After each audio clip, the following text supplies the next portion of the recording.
ये बड़ा सराहनीय प्रयास है और इस एनजीओ का जो मुख्य उद्देश्य है, माननीय कौशिक जी के नेतृत्व में माननीय प्रधानमंत्री द्वारा जो जनहित में जो भी योजनाएं 10 साल के कार्यकाल में जारी की गई हैं, उन सबको जन जन तक पहुंचाने का, उनकी जानकारी दे करके भारत के हर व्यक्ति को लाभान्वित करने का उद्देश्य है और ये एक पावन कार्य है। इसमें हम सब उनके साथ हैं। ये सोलर योजना स्कीम है, सोलर स्कीम है प्रधानमंत्री की योजना। तो जैसे इलेक्शन कमीशन का डेट अनाउंस हो जाएगी, आचार संहिता लग जाएगी, तो उसमें तो आप उस चीज में तो और कुछ नहीं कर सकते। देखिए, भारत के संविधान में जो प्रावधान हैं, आप जानते हैं कि अधिसूचना जारी होने के बाद में इवन सरकार भी कोई इनिशिएटिव नहीं ले सकती और जब कोड ऑफ कंडक्ट लागू हो जाता है तो संविधान में जो प्रावधान है उसके तहत ही कार्रवाई, लेकिन उसके बाद में जब मई में नई सरकार बनेगी और सरकार बनने के बाद में फिर देश के अंदर कोड ऑफ कंडक्ट खत्म हो जाएगा, तो उसके बाद में ये एनजीओ इसी काम को जारी रखेगा। वो तो बात की बात है। Before code of conduct, are you ready to pay attention to all the 16%? Definitely before code of conduct जो भी योजनाएं हैं उनको जन जन तक पहुंचाने का ये एनजीओ पूरी जिम्मेदारी के साथ कार्य करेगा। दूर दराज के गाँव में कैसे इस योजना को पहुंचाएंगे, कोई प्लान आपके पास? जी, दूर दराज के भारत के गाँव में देखिए, हमारे प्रदेश अध्यक्ष, उनके साथ जिला अध्यक्ष, जो हमारा संगठन का सिस्टम है वो पूरी तरीके से डाउन तक है। उनके माध्यम से हम देश के गांव तक अपने इस एनजीओ के माध्यम से, अपने पदाधिकारियों के माध्यम से प्रधानमंत्री की योजनाओं को नीचे तक पहुंचाने का संभव प्रयास करेंगे। कई बार भ्रष्टाचार के भी आरोप लगते जाते हैं कि वे एक जगह 3 फार्म 4 फार्म भर दिए जाते हैं और जो यानी कि योजना को लेने के लिए होता है उसको मिलती नहीं और दूसरा खा जाता है। देखिए, ये कार्य सरकार का है। इस एनजीओ का कार्य तो इतना है कि जो प्रधानमंत्री की योजनाएं उनको जन जन तक पहुंचाया जाए और उनका लाभ आम आदमी तक सुनिश्चित हो, और अगर कहीं कोई गड़बड़ी होती है उसका काम देखना सरकार का, प्रशासन का काम है, वो एनजीओ का काम नहीं है। आपके पदाधिकारी शिविर लगाएंगे गाँव या शहरों में? डेफिनेटली जो भी रास्ते हम अख्तियार कर सकते हैं उनके जाकर बीच में उनका मीटिंग लेंगे, हम शिविर लगाएंगे, उनको जानकारी देंगे, सोशल मीडिया के माध्यम से जानकारी देंगे, हर संभव कोशिश करेंगे कि प्रधानमंत्री जी की योजनाएं आम आदमी तक पहुंचे।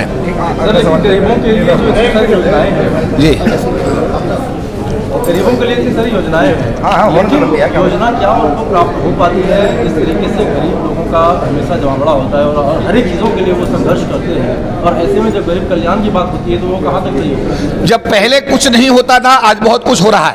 अगर पिछले दिनों में देखें, यहाँ पिछली सरकारों की अगर उपलब्धि के रूप में देखें तो पहले तो खुद तत्कालीन प्रधानमंत्री स्वर्गीय राजीव गांधी जी ने कहा था कि मैं 1 रुपया अगर देता हूं तो 25 पैसे 10 पैसे जाकर के आम आदमी को मिलते हैं, लेकिन आज कम से कम ये गारंटी है कि प्रधानमंत्री अगर 1 रुपया देते हैं, 3000 रुपया अगर देते हैं, सिलेंडर अगर देते हैं, अगर किसान को 6000 रुपया रिलीज कर रहे हैं तो 6000 का 6000 किसान के खाते में जा रहा है। इसका मतलब यह है बीच की दलाली पूरी तरह खत्म हो गई है और एक अच्छा सिस्टम देश में डेवलप हुआ है, और जिसके लिए जो योजना बनाई जा रही है उसका लाभ उस तक पहुंचाने का हर संभव प्रयास हो रहा है। उज्ज्वला योजना की बात करके सरकार अपना पीठ थपथपा रही है, ऐसे में उनको दोबारा से सिलेंडर भराने के लिए पैसे नहीं होते हैं और महंगाई इस कदर हावी हो गया है कि लोग अपनी आजीविका चलाने के लिए मजबूर हो रहे हैं। ऐसे में क्या कुछ करना चाहेंगे? देखिए, हमारा राष्ट्र जो है अभी विकासशील राष्ट्र है, हम अमेरिका की तरह विकसित राष्ट्र नहीं है जो हर आदमी गरीबी की रेखा से ऊपर आ गया है। प्रधानमंत्री जी की कोशिश ये है कि आने वाले दिनों में ये देश जो विकासशील राष्ट्र है वो विकसित राष्ट्र बने, अमेरिका की तर्ज पर ये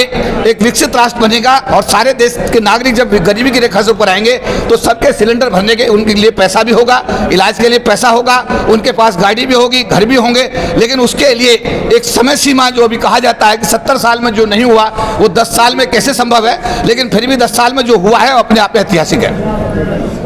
अजीत जी, आप क्या कहेंगे जिस तरह जो आज का आयोजन किया गया, कौन कौन अतिथि इसमें पहुंचे और क्या अभियान आप लोगों का है? जी, हमारा मेन मकसद जो है गरीब तक पहुंचना है और उसमें हम काफ़ी कामयाब भी हो रहे हैं, लेकिन कुछ दिक्कतें भी हैं जो हमारे सामने आती, जैसे आपने बताया कि भाई गरीबी एक दिमाग में भर दिया गया है ये कि भाई गरीब है गरीब है गरीब है। देखिए, अब से 15 साल पहले 20 साल पहले एक मजदूर को 200-250 रुपये मिलते थे, आज 900 रुपये मिलते हैं भैया। 900 रुपये दिहाड़ी मिलती है, गांव में भी 700-750 रुपये दिहाड़ी मिलती है।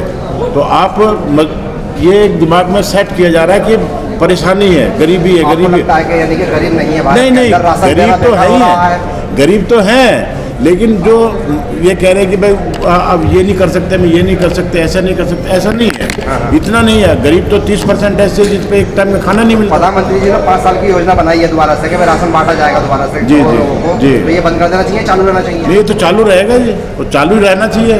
तो ये अमीरों के लिए, गरीबों के लिए सर? नहीं, गरीबों के लिए है। सर कहाँ से आज लोग पहुँचे?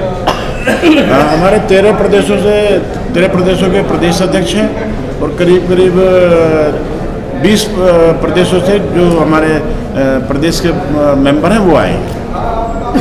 चौधरी जी, आप मुझे बताइए कि किस तरीके से देख रहे हैं, क्योंकि गरीबों की संख्या जिस तरीके से बढ़ती जा रही है और सरकारी आंकड़े जो है वो बता रही है कि उनके जीवन शैली में सुधार हुआ है, तो क्या लगता है, कहने के आंकड़े और ये सुधारीकरण की जो प्रक्रिया है ये सही दिशा में जा रही है या फिर क्या है? देखिए, इसमें दो बातें हैं। इस बात से इनकार नहीं कर सकते कि भारत में गरीब समाज बहुत ज़्यादा है। जैसे मैं अगर अपने समाज की बात करूं तो 2 तरह की गरीबी है, एक सामाजिक, एक आर्थिक। तो मेरा समाज जिससे मैं आता हूँ तो आर्थिक समस्या से तो जूझता ही है, सामाजिक समस्या से भी जूझता है। उसे जातिगत आधार पर प्रताड़ना का शिकार होना पड़ता है। इस बात से इनकार नहीं किया जा सकता कि इस देश में जातिवाद नहीं है, जातिवाद चरम सीमा पर है। तो दोनों समस्याएं इस देश में आज भी कायम है। सरकार की कोशिश है कि आने वाले दिनों में इन समस्याओं से उभरा जाए और हर व्यक्ति को सम्मान से, स्वाभिमान से और आर्थिक आज़ादी के साथ जीने का अवसर मिले। और हमें विश्वास है कि माननीय प्रधानमंत्री नरेंद्र मोदी जी, क्योंकि खुद ओबीसी समाज से आते हैं, दूसरी पिछड़ी जाति से बिलोंग करते हैं, वो गरीबों के दर्द को भली भांति समझते हैं और वो इस कार्य को निश्चित रूप से आने वाले दिनों में पूरा करेंगे। ठीक है, थैंक यू। सर, चुनाव 2024 आने वाला है, आप सुने हैं कि क्या नाम आप चुनाव में खड़े हो रहे हैं, किस से खड़े हो रहे हैं? देखिए, ऐसा है, चुनाव में खड़ा होना या ना होना ये बहुत छोटी बात है। और मेरा चुनाव में खड़े होने की जहाँ तक बात है, मैं बिना चुनाव में खड़े हुए समाज के 40 लाख परिवारों को जो SC/ST के आते हैं उनका रिप्रेजेंटेशन पिछले 40 साल से कर रहा हूँ और दिन रात अपने समाज के प्रति समर्पित भाव से काम करता हूँ। मैं एक बहुत जिम्मेदार व्यक्ति के रूप में भारत में जाना जाता हूँ और लोकसभा का एक सांसद बनकर तो मैं एक परिधि में बच जाऊँगा, लेकिन आज पूरे भारतवर्ष में, इवन मुझे विदेशों में जाकर के अपनी बात को कहने का मौका मिलता है। मैं 2 बार तो संयुक्त राष्ट्र संघ को संबोधित कर चुका हूँ, एक बार ब्रिटिश पार्लियामेंट को और एक बार कनाडा पार्लियामेंट को। तो मेरा जो कार्य क्षेत्र है वो विश्व भर का है। अगर मैं लोकसभा का सांसद बनता तो अच्छी बात थी, अगर नहीं भी बनता हूं तो मेरा कार्य क्षेत्र बड़ा है और मुझे इस कार्य करने में बड़ा आनंद है। आप एमिनेंट कैंडिडेट है सेकेंड लिस्ट में? नहीं, मैं कहीं कैंडिडेट नहीं हूं। मेरी पार्टी को 2 सीटें मिली हैं जिस पार्टी से मैं आता हूं, एक बिजनौर और एक बागपत। दोनों ही सामान्य सीटें हैं, क्योंकि एक भी SC सीट हमारे खाते में नहीं आई है, क्योंकि मैं उसमें इसलिए कैंडिडेट होता क्योंकि अगर कोई SC सीट आती तो शायद हो सकता है कि मेरे कैंडिडेट से विचार होता, लेकिन 2 ही सीट गठबंधन में आई हैं, एक हमारी बागपत और एक आई है क्या नाम बिजनौर, और दोनों ही सामान्य सीटें, इसलिए मैं इस बार लोकसभा चुनाव नहीं लड़ रहा हूँ।